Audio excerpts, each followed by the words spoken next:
எங்க சபைக்கு ஒரு சகோதரி வருவாங்க. அவங்க தங்கச்சிக்கு திருமணமாகி 4 வருடம் குழந்தை இல்லாம இருந்துச்சு. எப்பொழுதுமே ஆனா அவங்க இந்துக்காரவங்க, ஆனா ஆண்டவரை அறியாதவங்களா இருந்தாலும் காணிக்கைகளை கொடுப்பாங்க. மாசம் மாசம் காணிக்கைகளை கொண்டு வந்து ஏதோ ஒரு நம்பிக்கையில கொடுப்பாங்க. 4 வருடம் குழந்தை இல்லை. அப்போ ஒரு நாள் வீட்டுக்கு வந்தாங்க, அழுதுட்டே வந்தாங்க. அப்போ நான் ஏன் அழுகிறீங்கன்னு சொல்லி கேட்டேன்.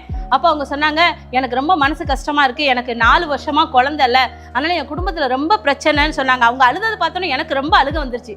நான் உடனே என்ன பண்ணேன், ஆண்டவரே இந்த மகளை இப்பொழுதே நீங்க தொடணும்னு சொல்லி அவங்க வயிற்றுல கையை வைத்து நான் ஜெபித்தேன். இப்பொழுதே இந்த கர்ப்பத்தை திறக்கிறேன் ஆண்டவரேன் என்று சொல்லி நான் ஜெபித்தேன்.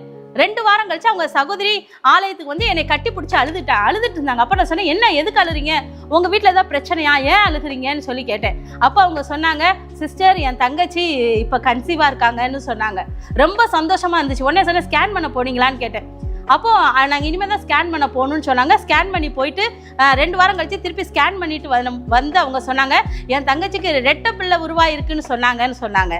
ரெட்டை பிள்ளை உருவாயிருக்கா, ரொம்ப சந்தோஷம்னு சொன்னாங்க. கடைசியில் ஒரு 10வது மாசத்துல கரெக்டா ஆண்டவர் அந்த குழந்தைய தாயும் குழந்தையும் வேறு பிடித்தார். எத்தனை குழந்தைனா, ஒரு பொண்ணு ஒரு பையன். அந்த குடும்பத்துக்கு அளவில்லாத சந்தோஷம்.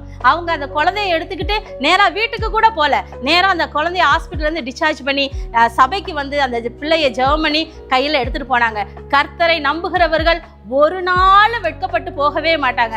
அவர்கள் அவரை நோக்கி பார்த்து பிரகாசம் தான் அடைந்தார்களே ஒழிய அவர்கள் ஒரு நாள் வெட்கப்படவே இல்லை. இதை கேட்டுக்கொண்டிருக்கிறேன், உங்களுக்கு யாராவது பிரச்சனைகள் கவலைகள் இருக்கும்னு சொன்னா இப்பொழுது நீங்க ஆண்டவரை நோக்கி பாருங்க. அவர் உங்கள் வாழ்க்கையை பிரகாசிக்க செய்வார். எந்த பிரச்சனையா இருந்தாலும் சரி, எந்த கடனா இருந்தாலும் சரி, எந்த வியாதியா இருந்தாலும் சரி, எந்த தேவைகளா இருந்தாலும் சரி, எல்லாவற்றையும் ஆண்டவரிடம் சொல்லுங்கள். ஆண்டவர் உங்களுக்கு உதவி செய்ய நல்ல தேவனாக இருக்கிறார். அவர்கள் அவரை நோக்கி பார்த்து பிரகாசம் அடைந்தார்கள். அவர்கள் முகங்கள் வெட்கப்படவே இல்லை. கர்த்தரை நோக்கி பார்ப்போம், கர்த்தர் அற்புதங்களை செய்வார். ஆமென்.